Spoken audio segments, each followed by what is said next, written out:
नमस्कार विद्यार्थी मित्रांनो, मी असिस्टंट प्रोफेसर राधा तिवारी गोसे वाणिज्य महाविद्यालय वर्धाच्या ई लर्निंग प्लॅटफॉर्मवर तुम्हा सगळ्यांचे स्वागत करते। विद्यार्थी मित्रांनो, आपण मागल्या व्हिडिओपर्यंत 5 जीएसटीचे नॉर्मल जे गणित असतात, म्हणजे ज्यामध्ये तुम्हाला दिलेलं जे पर्टिक्युलर्स आहे किंवा विक्रीचं विवरण आहे ते सरळ आपण उचलून म्हणजे गणितातून उचलतो आणि आपल्या उत्तराच्या स्टेटमेंट ऑफ टर्नओव्हरमध्ये ते लिहितो। पण मी तुम्हाला एक कल्पना अगोदरच दिली होती किंवा जेव्हा आपण गणितांना सुरुवात केली होती त्या दिवशीच अगदी पहिल्या गणिताच्या वेळेस मी तुम्हाला कल्पना दिली होती की आपण एक असं गणित सुद्धा सोडवू किंवा अशा प्रकारचे गणित सुद्धा आपण बघू की ज्यामध्ये तुम्हाला अगदी कॉपी पेस्ट वाली प्रक्रिया न करता आपल्याला आपल्या एंडवर म्हणजे आपल्या पद्धतीने इथे एक नवीन अमाउंट फाइंड आउट करून त्याचं म्हणजे आपल्याला विवरण तयार करायचं आहे। मग आता त्या वेळेस जी कल्पना तुम्हाला दिली होती तेच प्रत्यक्ष गणित आज आपण इथे घेऊन अभ्यास करणार आहोत जीएसटीच्या रजिस्ट्रेशन संबंधी। तर जसं आपली मागच्या 5 गणितांमध्ये जी प्रोसिजर होती तीच आज आहे की डिस्क्रिप्शन बॉक्समधून गणित घ्यायचं आणि मग माझ्यासोबत या व्हिडिओमध्ये जसं मी तुम्हाला समजून सांगते आहे तसा तुम्ही समजण्याचा प्रयत्न करायचा आहे। तर सगळ्यात पहिले तुम्हाला जे गणित दिलेलं आहे डिस्क्रिप्शन बॉक्समध्ये ते आपण समजून घेऊयात, कारण हा नवीन प्रकार आहे आणि नवीन प्रकारामध्ये पहिले गणित समजून घेणे आणि नंतर त्याची प्रक्रिया सोडवण्याची आपण करत असतो।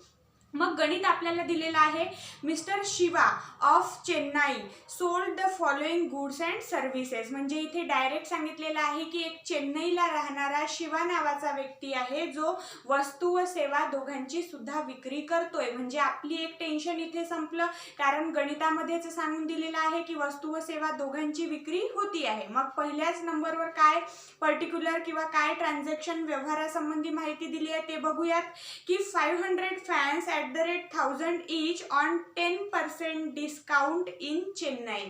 आता इथे गणिताची जी तुम्हाला मांडणी करून दिलेली आहे ते मुळीच तुम्हाला इथे सांगितलेलं नाही की इंट्रा स्टेट आहे की इंटर स्टेट आहे। आता आपण या गणितामध्ये तुम्हाला ॲक्च्युअल माहित पडेल की कोणत्या प्रकारे आपल्या ज्ञानाची इथे परीक्षा घेतली जाऊ शकते। म्हणजे आता तुम्हाला इथे माहित असावं की चेन्नई कोणत्या राज्यामध्ये येते सगळ्यात पहिले।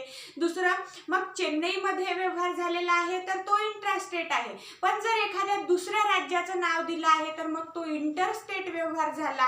हे आता आपल्याला गृहीत धरून किंवा आपल्याला तिथे आपल्या ज्ञानाची परीक्षा आहे असं समजून त्या प्रकारचं गणित सोडवावं लागतं। तर सगळ्यात पहिले इथे सांगितलेलं आहे की 500 फॅन विकलेले आहे, 1000 ईच म्हणजे एका फॅनची किंमत 1000 रुपये आहे आणि 10% डिस्काउंट घेऊन हा व्यवहार झालेला आहे। याची मांडणी किंवा प्रोसिजर आणि गणिताची जी सोडवणूक आहे ती कशी करायची आहे ती आपण नंतर बघणार आहोत, फक्त गणित समजून घेतोय। तर पहिलं ट्रान्झॅक्शन तुम्हाला समजलेलं। दुसरं बघूयात, 100 refrigerator of ₹20,000 each in other state by taking 10% profit. म्हणजे आता बघा इथे काय सांगितलं की 100 रेफ्रिजरेटर विकलेले आहे, 20,000चा एक रेफ्रिजरेटर आहे आणि प्रत्येक रेफ्रिजरेटरवर 10% नफा आकारून दुसऱ्या राज्यामध्ये रेफ्रिजरेटरची म्हणजेच फ्रीजची विक्री केलेली आहे। त्याच्यानंतर तिसरं जे ट्रान्झॅक्शन दिलेलं आहे, 50 AC at the rate ₹50,000 each on 5% discount in Maharashtra. आता इथे सुद्धा एक नाव देऊन दिलं, म्हणजे ज्या राज्यामध्ये विक्री झालेली आहे तिथे सांगितलं महाराष्ट्राला झालेली आहे आणि कुठनं झालेली आहे तर चेन्नईवरून झालेली आहे। म्हणजे चेन्नई कोणत्या राज्यामध्ये येतं तर तुमच्या माहितीकरिता सांगते, चेन्नई तामिळनाडूमध्ये येतं। तर तामिळनाडूमधून महाराष्ट्रामध्ये जर मालाची विक्री झालेली आहे म्हणजेच इथे काय सांगितलेलं आहे, इंटरस्टेट व्यवहार किंवा इंटरस्टेट ट्रान्झॅक्शन सांगितलेलं आहे। त्यानंतर आहे, he provides transport services to his customer in all over the India of ₹5 lakh. आता रेफ्रिजरेटर विकतोय, फॅन्स विकतोय आणि AC विकतोय, म्हणजे अशा मोठमोठ्या ज्या लक्झरियस गुड्स आहेत त्यांची हा विक्री करतोय आणि ऑल ओव्हर इंडियामध्ये विक्री करतोय, म्हणजे दुसऱ्या राज्यांमध्ये सुद्धा पाठवतोय। तर आपले जे कस्टमर्स आहे किंवा त्याचे जे ग्राहक आहेत त्या ग्राहकांना त्या वस्तूच्या विक्रीवर तो ट्रान्सपोर्ट सर्व्हिस म्हणजे त्यांच्या जागेपर्यंत ती वस्तू पोहोचवण्याची सेवा पुरवतोय आणि ती सेवा पुरवण्याकरिता त्याला 5 लाख रुपये लागते आहेत आणि ते सुद्धा त्या सेवा पुरवतात आहेत।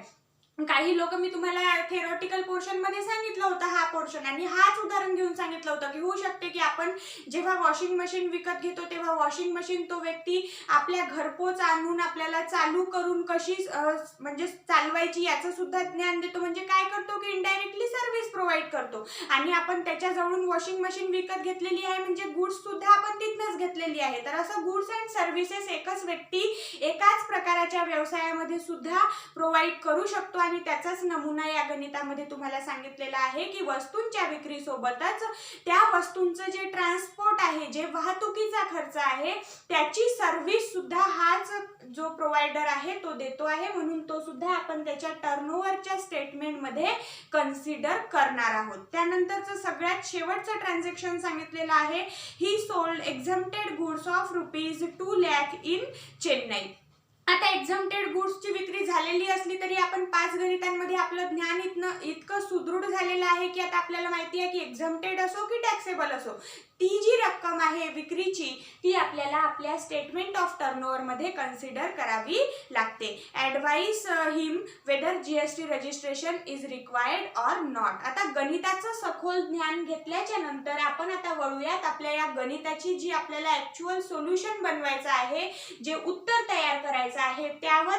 तर सगळ्यात पहिले गणित सोडवत असताना आपलं 6व्या नंबरचं हे गणित आहे, तर तुम्हाला कोणती ओळ इथे लिहावी लागते. आता त्या ओळीशी तुम्ही फॅमिलियर झालेले आहात तरी एकदा सांगते की असं लिहायचं आपण, computation of total turnover of mister Shiva of Chennai. म्हणजे जो व्यक्तीच्या संदर्भामध्ये किंवा ज्या व्यक्तीच्या संदर्भामध्ये आपण टोटल टर्नओव्हरचं कॅल्क्युलेशन करतोय त्या व्यक्तीचं नाव आणि स्पेशली त्याचं ठिकाण तिथे मेन्शन करावयाचं असतं. त्यानंतर पर्टिक्युलर्स ऑफ सेल्स आणि रुपीज. आता आपल्या गणिताकडे वळूया आपण. सगळ्यात पहिलं जे आपल्याला ट्रान्झॅक्शन दिलेलं आहे, sale of 500 fans @1000 on 10% discount. आता ही माहिती तुम्हाला गणितामध्ये सांगितलेली आहे. तर आता कसं करायचं बघा, 500 फॅन आहे, प्रत्येकी फॅनची किंमत 1000 आहे, म्हणजे 500 गुणिला 1000. आता रक्कम आपल्या हातात आलेली आहे 5 लाख. पण ही जी 5 लाख आहे ती एक्झॅक्टली आपण बाहेर घेणार आहोत का? मुळीच नाही. कारण ही जी प्रत्येक फॅन आहे हा 10% डिस्काउंटवर विकलेला आहे. तर आपण एक मुष्टी रक्कम इथे 500 पंख्यांची काढली आणि त्यावर मग काय करायचं, डिस्काउंट म्हणजे काय, रक्कम तिथनं लेस करावी लागेल, रक्कम कमी करावी लागेल. डिस्काउंट दिलं म्हणजे काय, कमी रकमेवर. 500 रुपये म्हणजे जर 1000 रुपयाचा फॅन होता तर त्याला तो फॅन 900 रुपयामध्ये प्रोव्हाइड केलेला आहे जर एका पंख्याची आपण बघितली तर, कारण 10% डिस्काउंट म्हणतो. म्हणूनच आपण एक मुष्टी 500 फॅनची 1000 रुपयाच्या हिशोबाने इथे 5 लाख रुपये रक्कम काढली आणि त्यावर आता डायरेक्ट आपण 10% डिस्काउंट देऊ. तर 5 लाखावर 10% डिस्काउंट म्हणजेच 50,000. तर 5 लाखातून 50,000 लेस केले तर आता बाहेर रक्कम येईल 4,50,000 रुपये. आणि हाच आपला डिफरन्स आहे जुन्या गणितांमध्ये आणि आजच्या गणितामध्ये. जुन्या गणितामध्ये काय सांगितलं होतं आपल्याला, डायरेक्ट विक्रीची रक्कम सांगितली राहत होती आणि ती आपण डायरेक्ट गणितातून कॉपी पेस्ट करत होतो. पण आता इथे कॉपी पेस्ट केलं का, नाही. प्रत्येक ट्रान्झॅक्शन मध्ये तुम्हाला इथे कॅल्क्युलेशन काही ना काही सांगितलेलं आहे. मग दुसऱ्या ट्रान्झॅक्शन मध्ये बघूया, सेल ऑफ 100 रेफ्रिजरेटर. म्हणजे आता इथे 100 रेफ्रिजरेटरचा आपल्याला विक्री झालेली सांगितलं आणि त्याची प्रत्येक रेफ्रिजरेटरची किंमत आहे 20,000 रुपये. म्हणजे एका रेफ्रिजरेटरची किंमत 20,000 आहे तर 100 ची किती, याचं सगळ्यात पहिले आपल्याला कॅल्क्युलेशन करावं लागेल. तर 100 multiplied by 20,000 equals to 20 lakh plus 10% profit. कारण काय सांगितलेलं आहे की ही विक्री 10% नफा घेऊन दुसऱ्या राज्यामध्ये केलेली आहे. तर इथे आपण 10% नफा जो आहे तो सुद्धा ऍड करू. तर 20 लाखावर 10% म्हणजे 2 लाख, 20 लाख अधिक 2 लाख म्हणजे 22 लाख रुपये आपली आउटर कॉलम मध्ये व्हॅल्यू जाईल. त्याच्यानंतर आहे 50 AC ₹50,000 on 5% discount in Maharashtra. पुन्हा इथे दुसऱ्या राज्यामध्ये म्हणजे इंटरस्टेट ट्रान्झॅक्शन झालेलं आहे आणि 50 एसीची विक्री 50,000 प्रति एसी, म्हणजे एका एसीची किंमत 50,000 आणि अशा 50 एसी विकलेले आहे. तर पुन्हा 50 गुणेला 50,000 म्हणजे 25 लाख किंवा 25 लाख सगळ्यांची किंमत निघेल आणि त्यावर आपण 5% डिस्काउंट देऊयात. तर 5% डिस्काउंट, आता याचे 10% 25 लाखाचे होतात, 2,50,000. मग त्याला पुन्हा अर्ध केलं तर 1,25,000, म्हणजे 25 लाखामधून 1,25,000 आपण जर मायनस केले तर इथे व्हॅल्यू येईल 23,75,000 किंवा 23,75,000 आपली आउटर कॉलमची व्हॅल्यू राहणार आहे. त्याच्यानंतर आहे provides transport services to his customer in all over the India. आता इथे आपल्याला काहीच सांगितलेलं नाही, तर डायरेक्ट जी 5 लाखाची रक्कम आहे ती बाहेर जाईल. मग sale of exempted goods in Chennai 2 lakh, ही सुद्धा आपल्याला डायरेक्ट कशी लिहावी लागेल, बाहेर लिहावी लागेल, आउटर कॉलम मध्ये व्हॅल्यू लिहावी लागेल. कारण जसं मागल्या गणितांमध्ये आपल्याला सांगितलेलं होतं तसंच डायरेक्ट कॉपी पेस्ट वाले हे 2 ट्रान्झॅक्शन होते. मग आता पूर्ण आपल्याला जी सांगितलेली माहिती आहे त्यानुसार आपण इथे पर्टिक्युलर्स आणि रुपीज कॉलम तयार केला. आता टोटल टर्नओव्हर कॅल्क्युलेट करायचा आहे, म्हणजे एकमुष्टी रक्कम याची संपूर्ण गोळाबेरीज आपल्याला काढावी लागते. आणि हे टोटल टर्नओव्हर कशाचं आहे, तर वस्तू व सेवा दोघांच्या विक्रीचा आहे. तर स्पेशली मेन्शन करायचं total turnover of goods, sale of goods and services. इथे मी सेल लिहिणं विसरलेली आहे, तुम्ही लिहून घ्या. Total turnover of sale of goods and services equals to 57,25,000. आता टोटल टर्नओव्हरचं कॅल्क्युलेशन झाल्याच्या नंतर आपली नेक्स्ट स्टेप असते की आपल्याला ऍडवाइस करावं लागतं त्या पर्टिक्युलर व्यक्तीला की तुम्हाला जीएसटीचं रजिस्ट्रेशन बंधनकारक आहे की नाही. तर 4 प्रश्न पहिलेच विचारायची. व्यक्ती कोण, तर मिस्टर शिवा. कुठला, चेन्नईचा. चेन्नई कोणतं राज्य आहे, म्हणजे कोणत्या राज्यात चेन्नई येतं, तर तामिळनाडू मध्ये. आणि तामिळनाडू हे कोणतं राज्य आहे, तर जनरल स्टेट आहे, सामान्य राज्य आहे. विशेष राज्यांमध्ये हे नाव कुठेतरी आपल्याला दिसलं होतं का, नाही. तर सामान्य राज्यामध्ये जर वस्तू व सेवांची विक्री झालेली असेल तर त्याकरिता अट आहे 20 लाखांपेक्षा जास्त टर्नओव्हर असावं. तर 20 लाखाची अट आपली जी टोटल टर्नओव्हरची रक्कम आलेली आहे 57,25,000 ती अगदी सहजरित्या पार होताना आपल्याला दिसतंय. म्हणून आपण इथे आउटराइट ऍडवाइस देऊ शकतो की as per above statement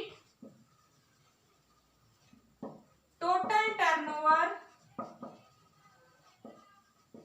of sale of goods and services of Mr. Shiva is more than 20 lakh, therefore GST registration is required. तर विद्यार्थी मित्रांनो, या पद्धतीने आपण एक आगळं वेगळं पुन्हा एक नवीन पद्धतीचं गणित आज इथे सॉल्व्ह केलेलं आहे, ज्यामध्ये कुठेतरी आपल्या बुद्धीला एक झनाना बसला आहे की डायरेक्ट कॉपी पेस्ट वाला पण गणित नसतं. कुठेतरी आपल्याला असं एक कॅल्क्युलेटिव्ह पोर्शन पण दिला राहू शकतो आणि त्या आधारावर गणित कसं सोडवायचं याचं मी आज तुम्हाला इथे एक प्रत्यक्ष नमुना दाखवलेला आहे. यानंतर सुद्धा याच पद्धतीचं एक गणित घेऊया, म्हणजे तुमची कल्पना पूर्णरित्या इथे क्लिअर होऊन जाईल आणि तुम्हाला जीएसटीच्या रजिस्ट्रेशन संबंधी संपूर्ण माहिती होईल. तोपर्यंत धन्यवाद.